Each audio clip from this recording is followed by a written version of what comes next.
Hello and welcome to An Image is Worth 1,000 Words.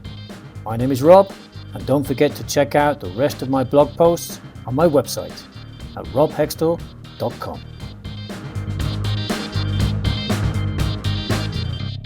It looks like today is going to be a really sunny day. It's going to be fantastic. And luckily for me, because I have hay fever, the pollen count today is going to be really low.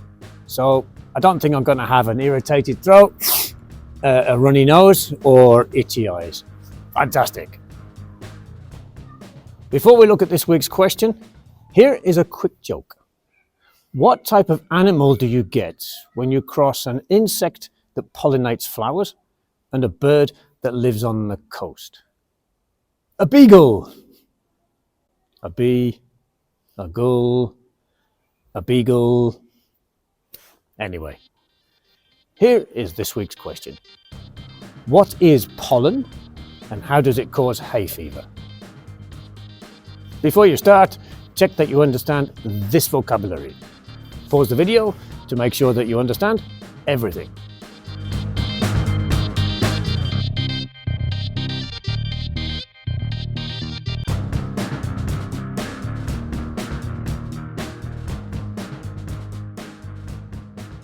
In this week's image, taken with a macro lens that I held as close to the flower as possible before manually focusing on its interior, we can see the anthers of a geranium's stamens covered in hundreds of tiny yellow pollen grains.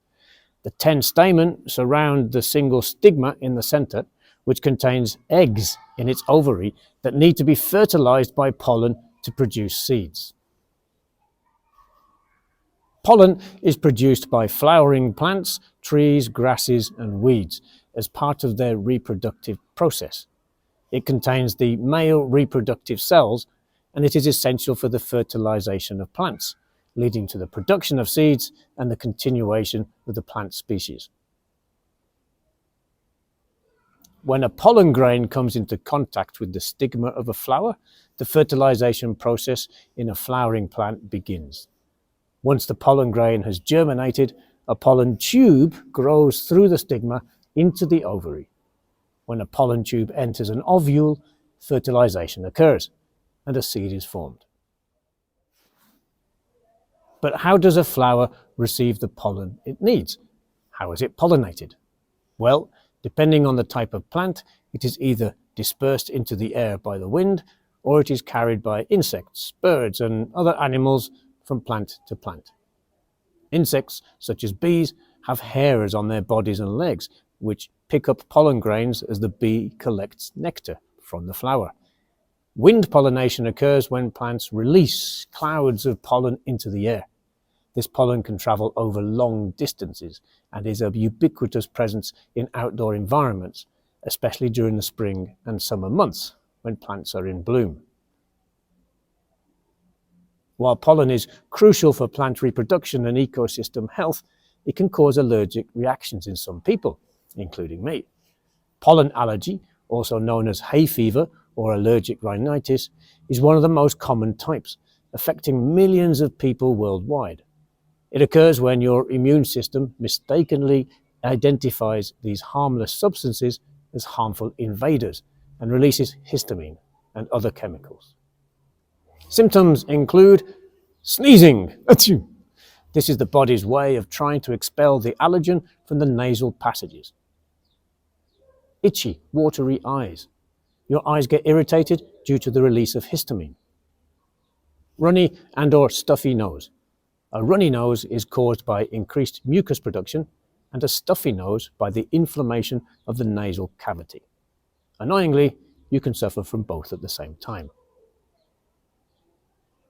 Throat irritation. A scratchy or sore throat can be caused by postnasal drip.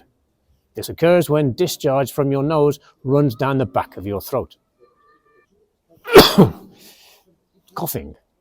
This is a reflex response to throat irritation or postnasal drip. Fatigue. You can feel tired or lethargic due to the body's immune response. While it cannot be cured, hay fever can be managed. Let's look at a few strategies we can use. Monitor pollen counts. Check pollen forecasts regularly and plan your outdoor activities accordingly. Avoid allergens. Stay indoors on dry, windy days when pollen counts are high. Keep windows closed during pollen season, especially in the morning and evening when pollen levels peak. Use nasal saline rinses. Rinse your nasal passages with a saline solution to remove allergens. Take antihistamines. Over-the-counter antihistamines can help relieve sneezing, itching, and a runny nose. Use nasal corticosteroids. These sprays can help reduce inflammation in your nasal passages and alleviate symptoms like congestion, runny nose, and sneezing. Wear a mask outdoors. This filters out pollen and other allergens while you're outside. Keep indoor air clean. Vacuum and dust around your home on a regular basis. I hope this was useful. Right now, I'm going to go home and close all my windows. I'm going to vacuum, dust, and check my weather app for the pollen forecast in my area before I go to the chemist's to get some antihistamines.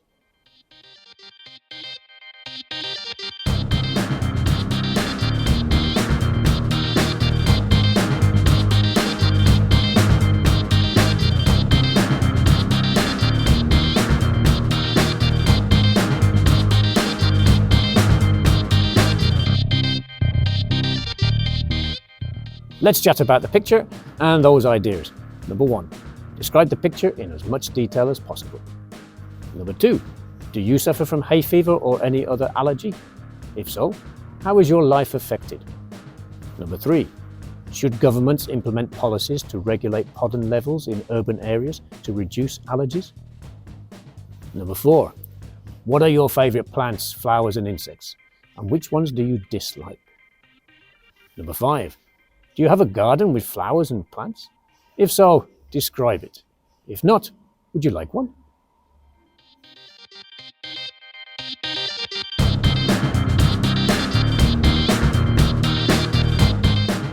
And here's a quick activity for you. Make a list of 4 insects. Describe what they look like and what their typical activities are. Thank you very much for watching. I hope this was useful. Have a great day, have a great week, and absolutely fantastic, sunny, pollen-free weekend. Bye.